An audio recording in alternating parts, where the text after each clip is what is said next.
trending sa TikTok ngayong araw na ito kung saan si Congressman Ecleo, isa sa pumirma sa impeachment case ni VP Sara, nako napahiya, napikon, umalis, nag-walk out, tinapon ang microphone habang nag-speech.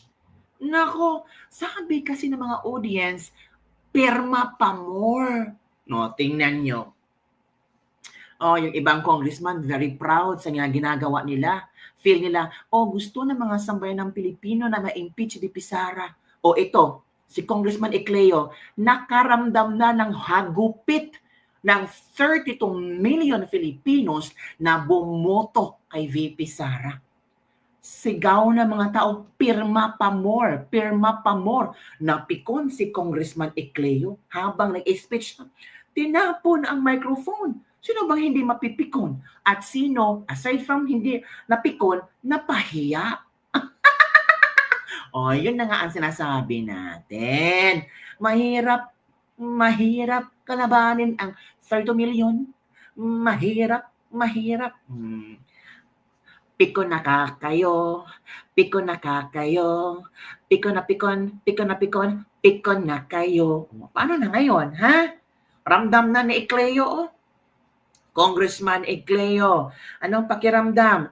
Sa sigaw ng tao, pirma pa more.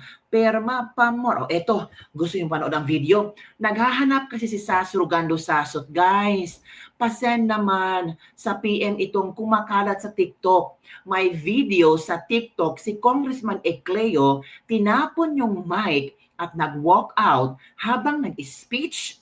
Sabi kasi ng audience, pirma pa more. Napikon.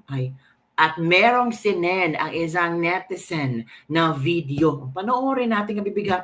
Pasensya na, I think it's Bisaya siya. Pero tingnan natin yung reaction ng mga tao, mga kabibig. So, ito ang video na shinare ni isang netizen. Okay, panoorin natin.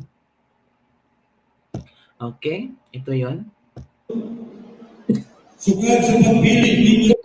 Itong si Congressman Ecleo. Tinapon ang mic at nag-walk out. Pumirma ka sa impeachment, will face the consequences. Yan ang sabi ng mga netizen. So, panoorin natin kabibig ha. 4 minutes to. Okay, go. Isip kong resista niya itong 2019. Lalo na ang priority sa una, ughat ko sa pagkakaroon. Kaya pagbuha ko mga mauhang kanasig is to do what a congressman should do. To make laws is to do what congressman should do. Especially local laws. Especially local laws. We deliver basic services and provide a budget that will benefit Inagat Islands and my fellow Inagatuans. Sa ulinan ng termino, napagalaw o pundo kita o ayuda o benepisyo alam sa pagtabang sa atong mga katawhan di atong niyagin pagdalo. We also passed Republica 11745 establishing our first LTO district office in Inagat Islands and Republica 11736 establishing a multi-species hatchery in Basilisa. Sa ikaduhang termino, kompleto lang tayo tungkol kay dunay pagyong ulit. Ibaro kita, isip ko sa kaisip, isip ko sa kaprobinsya. And our bottom cry was Karugtinan. And we stood by that. We fought hard to recover from a disaster and to build our homes stronger. Sa atong pagbarong, tubuay unang sa tao, ngayon manaw ang Republika 12032 na nagbuhat sa pagbaliyod ng 418 nation in Ireland. Thank you so much to our member of representative candidate for Aspire, Honorable Alaguno Ecleo.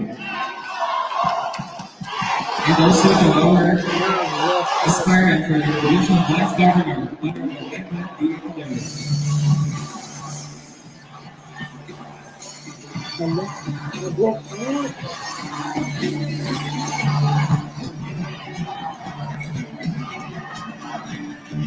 Nag-walk out yung kabilang partido.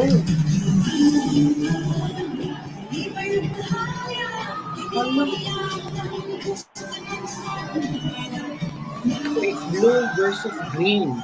Ang blue ay si Congressman Ecleo. Nag-walk out sila. Oh. Kasi sinabi na tao, pirma pa more. Ayun, oh.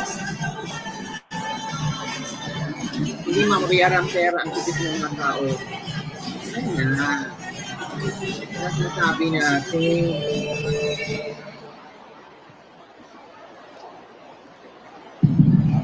We will now proceed. Dinulanan po tayo sa Santa Cruz kasi po, pasensya po kayo.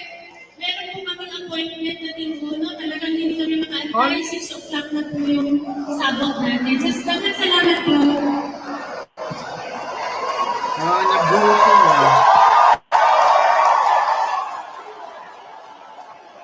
Hello.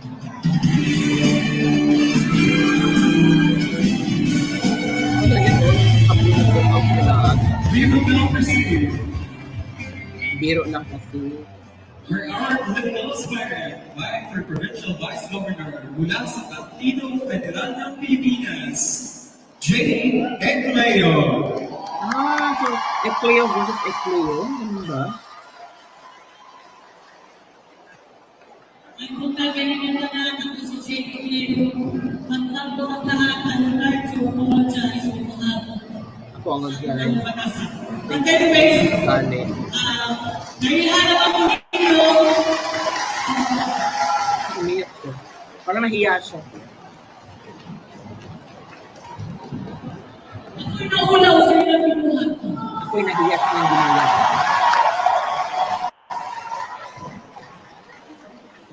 Nahihanap ako ninyo pagkabukunan na ito 3 years ago. We had only one floor.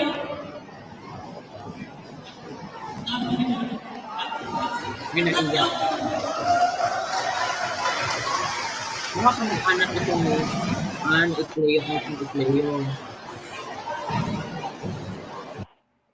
O yun kabibig, yun ang trending na video ni Congressman Ecleo na kung saan ay tinapon ang mikropono, nag-walk out habang na-speech kasi ang mga audience ay sumigaw ng pirma pa more.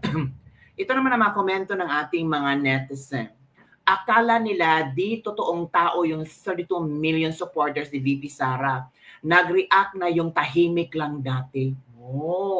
Pasalamat siya, mahal ang bilihin. Kundi baka nabato pa yan ng itlog at kamatis. You betrayed your people, Congressman. Ang bastos ng Congressman, kailangang palitan. From Teda. From Mark Jason Balaba, Perma Pamor, high-ranking official demonstrate a tantrum. Yun bang iboboto nyo? My goodness. Ito ba? Maraming piko na mga government officials ngayon kasi ang binabato ng mga tao, Perma Pamor. Hala, mag-ingat sila. Baka may nagtapo ng tae sa pagmumukha nila pag pakalat-kalat sila sa kalsada. Alam mo, yung mga komento ng mga tao, baramdam mo na sobrang galit sa ginawa nila kay VP Sara. It's really a blessing in disguise na ma-post ang listahan ng mga kongresistang pumirma sa impeachment bago ang eleksyon. Now we know exactly who not to vote, including the senators. Hala! The Philippine government no longer represents the Filipino people. In the US, Declaration of Independence, if the government no longer represents the people, it is the duty of the people na mag-declare ng independence. Malaking pagkakamali at takot ng mga pumirma na nakikita ang mga pangalan nila kasi yari sila sa taong bayan. This is not just about the signature. It's about the people being blindsided by the turn of events. People cannot take anymore ang pambabalahura ng mga congressman sa batas at proseso, di pa kasama ang lantarang korupsyon.